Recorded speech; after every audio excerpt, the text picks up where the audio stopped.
Welcome everyone to today's discussion, Voice Beyond Words. We have Tracey with us today, who is a disability empowerment coach based in Dublin. I am pleased to have her. Again, my name is Alma Chopra. I myself am a disability activist based here in India, and I currently live in Gurgaon. So for our viewers from India, good evening. To our viewers in the UK, good afternoon, and our viewers in the US, good morning. So thank you, Tracey, for being with us and being willing to share your inspiring story. I know I am eager to listen to how you came over your hurdles throughout the years. So let's get right into it, Tracey. So first, can you take us back to the beginning? What was your initial reaction when you were diagnosed with muscle dystonia, and what were the initial difficulties of your onset? Well, when I was born, I was an able-bodied child and gave no indications of ever presenting any issues. However, at the age of 8, while on a school trip, I began feeling lightheaded and fell. I was brought home to my mother, who immediately brought me to the hospital as I was not feeling or acting like myself. To cut a long story short, I was subsequently diagnosed with a rare, genetic, muscular condition known as rapid onset muscular dystonia. As the name suggests, this disability affected my muscular control capabilities. Within the space of a few days, following that fateful day of my school trip, I began to lose control of my motor skills and my voice. I spent the following years feeling dejected, depressed, and socially isolated. Throughout my life, my struggles or obstacles have included discovering my purpose after my life became that bit more challenging after obtaining my disability. From the beginning, this disability turned my life upside down. I mentally and emotionally went into a downward spiral. It seemed to me, at the time, that my ability to be seen and heard was taken from me. I struggled with my self-worth, struggled with loneliness, as I felt extremely socially isolated, even when I was around people. That loneliness and self-worthlessness still remained with me for years. I was struggling to find happiness, let alone my inner happiness from within. However, despite my struggles and my obstacles, I knew that I was strong-willed. I wanted to experience pure joy and clarity, as though I was moving forward, despite this negative situation. As I have said before, on top of all the mental and emotional issues that I had to deal with for years, I was also struggling to physically adapt, to verbally communicate properly, and use my body in a relaxed and independent manner. I felt trapped. These were my obstacles. But, thanks to persistent, determined action and good support around me, I adapted to this situation and overcame most of those obstacles. Wow. You were faced with quite a bit. Can you just tell me a little bit about the onset? Was it immediate or was it gradual? You said you were diagnosed at around 8 years old when you started facing your first difficulties. So by the time you like right now, you can't really speak and you're totally dependent on a different application. When was that? When did that begin? That you realized, okay, I need something to help me speak and get my voice heard? Yes, this was a concern of mine, and a lot of people I trusted doubted that I would develop a very strong, loving bond with my baby. When I had my precious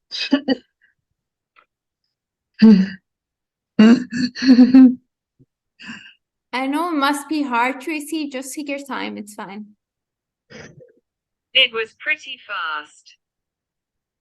Oh, wow. Okay. So that means you had a lot to deal with at a young age.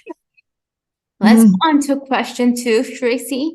So you're a mother, and so as a mother and as someone living with muscle dystonia, you, just like you mentioned, you encounter very distinct hurdles. Can you discuss what obstacles you face in maintaining a strong maternal bond and helped you be the best mother you can be. Yes, this was a concern of mine, and a lot of people I trusted doubted that I would develop a very strong, loving bond with my baby. When I had my precious baby girl, who was just absolutely incredible, it was a very overwhelming feeling of pure joy and gratitude. I had many types of emotions. My baby was just 6 pounds, and I was very nervous to hold her. She was very fatigued. It took time to feel confident enough to feel that I was doing enough. I decided to breastfeed my daughter, and it was very full on and exhausting. So it was only when I got into the flow of motherhood with my abilities that my baby started to put weight on. Things got somewhat easier. I started to really embrace and appreciate my beautiful gift wholeheartedly.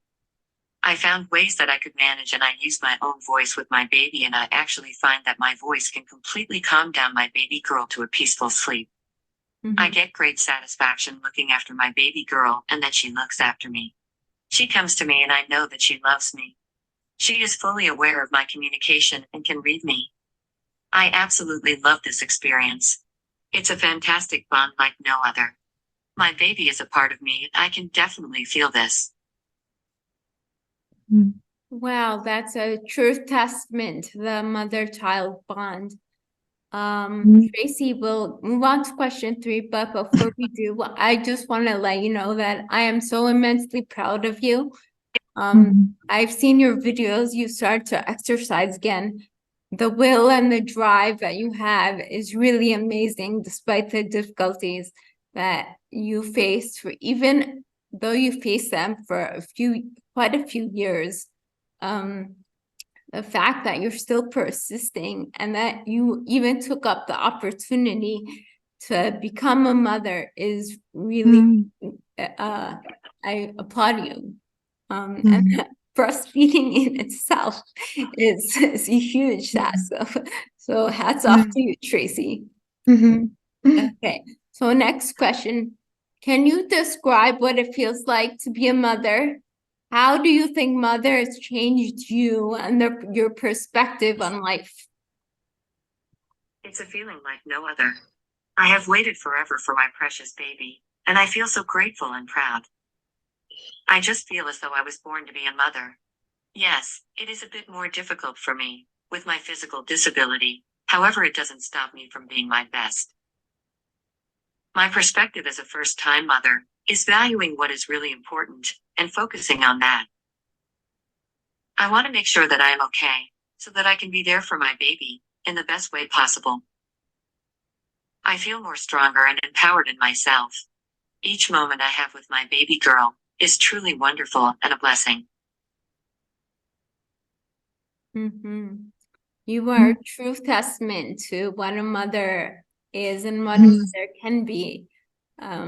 I know I'm very intrigued and I'm very proud, and I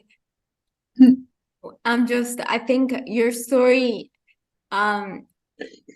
is a source of inspiration to not only women, but seeing your struggles firsthand, whether it's speech and your other struggles, undoubtedly, is, I think, truly amazing. Here you don't have a voice, and still you're kind of conquering all aspects of your life and of motherhood, which in itself is a battle. So truly, congratulations. So Tracey, now I'll go on to my next question. My audience is very curious about knowing what assistive devices you currently use to communicate. My answers today have been put together through a website which offers text-to-speech services. This service is called Speech-Alone. Although I wrote all the material, my husband Patrick likes to look after the technical side of things. Thankfully, he is very enthusiastic about what I am doing, and he offers great value. Having that level of support and kindness really helps in the creation. Support is key, yes? Yes, definitely support. You need support, and to have that loving support around you, and you know it's there, it's always helpful. And you know that you're your counterpart in your life is supportive and encouraging of what you do is a huge asset, to say the least. And that brings me into my next question. So juggling the roles of a mother and a businesswoman, along with your prevailing condition and inability to speak, must present its own set of challenges. How do you handle it all simultaneously? And then, like who stands with you? Who stands by you in this journey? Is it your mom, your husband, like you just said, or do you have a caregiver? Where do you pull most emotional, physical support from? My mom has always stood by me. She has been very supportive throughout my journey. I talk about her in great detail in my first book, Recommenced. I talk about her courage and driving force for the love for her children. When I first encountered my life-changing disability, it was a very tough battle, for my mother in particular. However, through the pain and suffering from the journey that we incurred, we felt brave, as you all do when you face a challenge, because you keep going. Mm-hmm. My mother and my family are really fantastic, and I am very lucky. And yes, my husband Patrick is very kind and supportive towards wanting me to build a brilliant business. He has always encouraged me, and we work as a team. Patrick listens, and he wants me to succeed and support many people. It is such a benefit having the love from Patrick. We have traveled to so many places. We love life. Wow. Yeah. Having that counterpart with you, definitely that mother bond is important to get you through the initial stages of life. When you can find that partner which you can relate with, who supports you with your ambitions when you need that support, that's truly beneficial. So the next question, Tracey, you have contributed in a book called Empowering Abilities, written by voices of the voiceless. This is a collaboration or a collection of stories written by 14 authors who either have different abilities or have assisted others with different abilities. Would you like to share anything about this or any other writing you may have been involved with? Well, my first book was self-published in 2017 and became an Amazon bestseller soon after. It details my life struggles and successes. It is an autobiography/self-help book. In relation to the Empowering Abilities book, which was written during the global lockdown of 2020, the idea behind it was to bring disabled individuals to light, give them a voice, and let them share their unique stories that were filled with pure courage, wisdom, happiness, determination, and strength. Things that able-bodied people wouldn't always see in disabled people. Mm-hmm. My mission with that book was to allow the reader see the disabled authors through the eyes of love, kindness, and compassion, and not to just pat them on the head and say, "Well done," but treat them as empowering individuals. Individuals who matter just like other individuals. They just have different ways of doing things, which make them unique. Everyone is unique. I wanted to create this book to give a voice to the voiceless, and I just really want this book to get into the right hands, so it can continue helping individuals who really need it. I will say, if you don't want to help individuals, then what is the point? Mm-hmm. It's such a lovely thing to actually want to hear individuals wholeheartedly, that you really care and have an absolute love when you see individuals succeed and smile with gratitude and you were the person who helped. It just makes it so worthwhile. It's really good for the individual and yourself. Yeah, that's just hearing your story is very inspirational, and I'm sure writing a book on this would have impacted so many more lives. So, and this is a great segue to our next question, which is, you're a businesswoman yourself. So, can you tell us a little bit about your business, which is in empowerment coaching with the name of Empowerment Abilities? What services do you offer? My business is that of a service provider. I offer speaking engagements, focused on empowerment and motivation. I offer this service to small, medium businesses, and also larger, multinational organizations. I have spoken at one such company, that being Microsoft. I also offer one-to-one coaching and online programs, both of which can be done on an individual or group basis, such as group training courses. All of the previously mentioned revolve around empowerment and motivation. As you can tell, I have a physical disability, and this disability greatly affects my ability to verbally communicate. I developed a very rare condition at the age of 8, which turned my life upside down. It left me feeling socially isolated, worthless, and fearful for my future. Through having the determination, ambition, and focus in wanting to create a great life with a fulfilling purpose, I am here. Due to my disability, I rely on text-to-speech programs and applications in order to communicate in a clear, concise, and loud manner. I have learned to adapt and retrain. Not only have I adapted with regards to my communication disadvantage, but I have thrived. Over the past few years, following the launch of my best-selling book, I have delivered talks to many organizations and schools throughout the country. I have also spoken at a Toastmasters in China. While on holidays, I have also had the privilege of speaking at a TEDx talk, which can be found on YouTube. The name of my business is Empowering Abilities, which is very fitting in my opinion. My 6-week Empowering Abilities coaching program is aimed at guiding and helping my clients towards gaining confidence, feeling connected, and living the life that they truly deserve. I help individuals to focus on what they do want, rather than what they don't want, to guide them towards their highest potential. None of this happened overnight, but by me being consistent, whilst ensuring that I did not burn myself out. When you are focusing on the outcome, and you can see the end in mind, you notice that you are that one bit closer to achieving your dreams. You can feel passionate about what you are doing, and focus in on your purpose.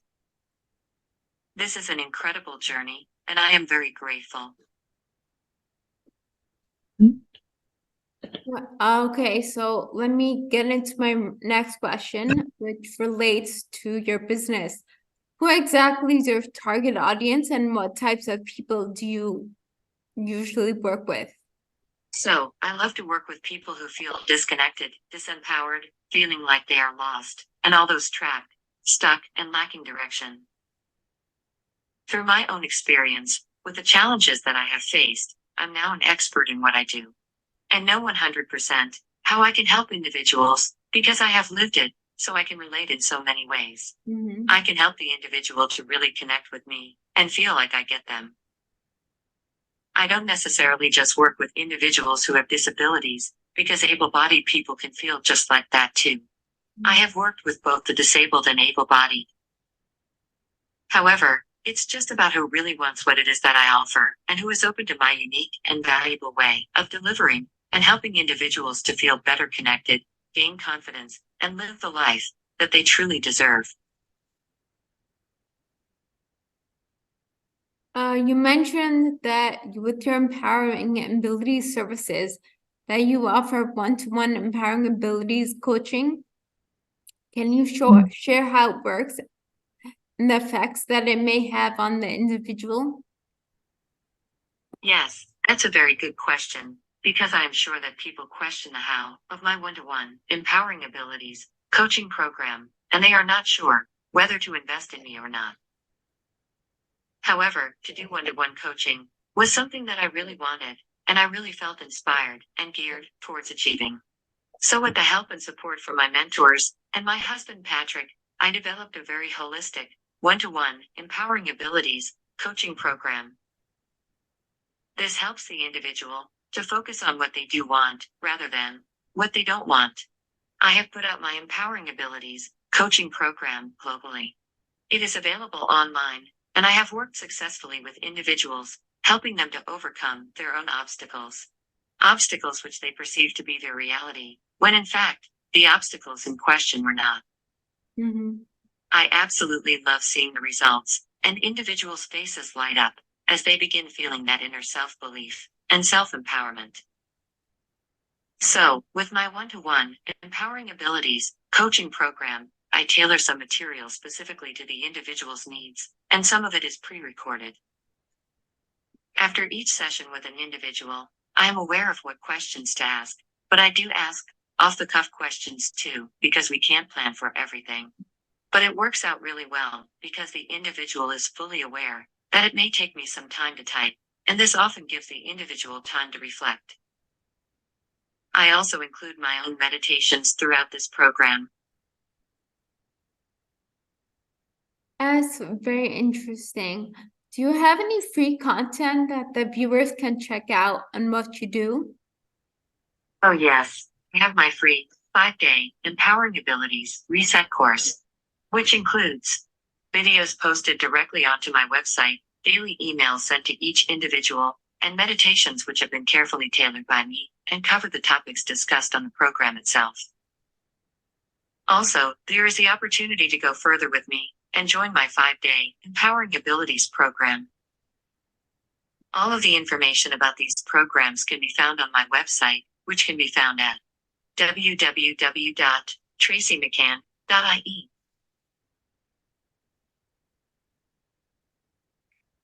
I'm definitely gonna check that out, Tracy. Mhm.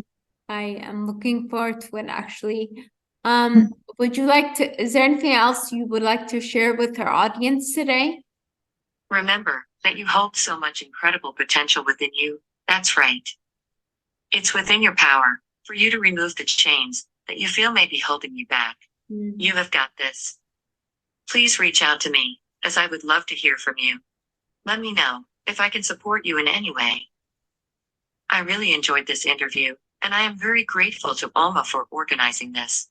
I am very excited to be working with Alma on different topics, as I feel Alma and I would work well together. We come from the same wavelength of wanting to serve individuals to feel that inner empowerment. Watch out. I really appreciate your time.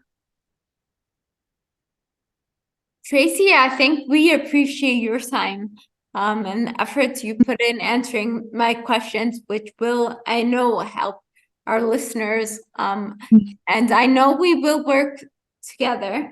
So viewers, stay tuned. We will have dynamic workshops that will definitely be helpful. So if you're feeling disheartened or perceive the shortcomings and the limitations in your life, be prepared to be encouraged again. Tracy, thank you so much for your time, for your efforts. I know I speak on behalf of the viewers here in India. We totally support you. Continue your journey. You've come so far, conquered so much. We are truly proud of you, and I know you've already conquered so much, more than even I can imagine what I can do myself. So the more power to you, girl.